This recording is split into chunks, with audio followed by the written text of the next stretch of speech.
Hey guys, it's Andy Fogarty here from the AtHomeWelder.com, and I'm here for KingMetals.com, and today we're going to go over AntiSpatter Gel. Now, there's two different kinds to choose from. You have your Nozzle Gel, or the Nozzle Goop as we call it here in the shop, and you also have your spray.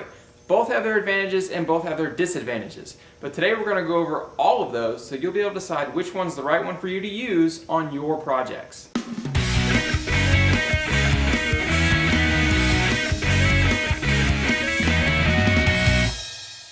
Alright, so let's go over the Nozzle Gel first, the Nozzle Goop as we like to call it.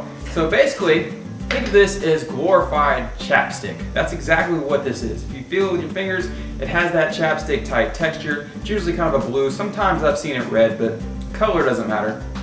But it's like a tub of chapstick.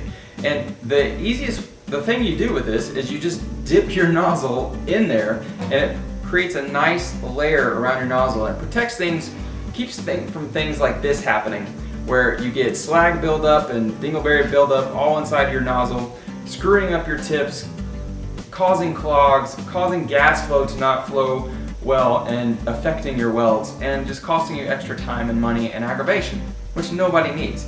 Now, the downside to this stuff is it can get dirty very, very quickly. You can get a lot of dirt, a lot of slag, and other things in there. Now, an easy way to avoid that is before you dip your nozzle in the gel, go ahead and run a little bead or a couple tacks somewhere just to get the nozzle warmed up real quick. You know, it's not going to take long. And dip that in there just for a second. What that's going to do is it's kind of going to melt it, because again, it's like chapstick, but just create a nice, very thin layer on the nozzle. Just think about when you're putting chapstick on. You don't want to goop that stuff on. You just want like a little thin layer. That's what we're doing with the nozzle gel. It's going to keep everything from being built up on the nozzle, but also importantly is you're not going to get too much goop on there that's going to run into your bead.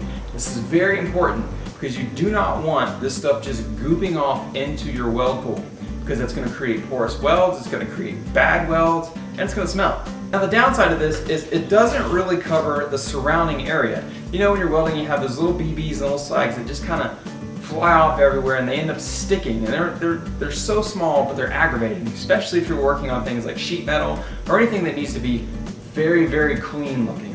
Now this is where the spray comes in handy. This stuff is great for spraying the surrounding areas. Now you don't want to use too much, but just a little bit of this stuff will go a long way. And just like the nozzle gel, you don't want to be spraying this stuff right into your weld pool.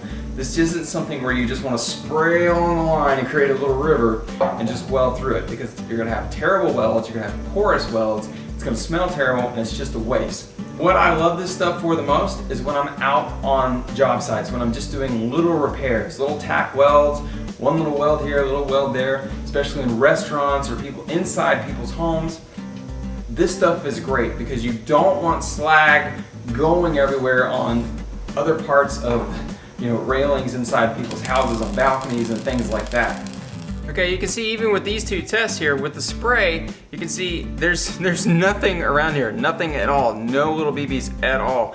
And even on this, where we had too much goop, you can still see on the outside of this massive nasty puddle, even out here, we still have little BBs, little pieces of slag sticking to the table. We're gonna have to brush those off or even grind those off, chip them off. Whereas the spray, we have nothing. All right, that's it. So I hope that kind of demystified a little bit which anti-spatter is the right one to use for your projects.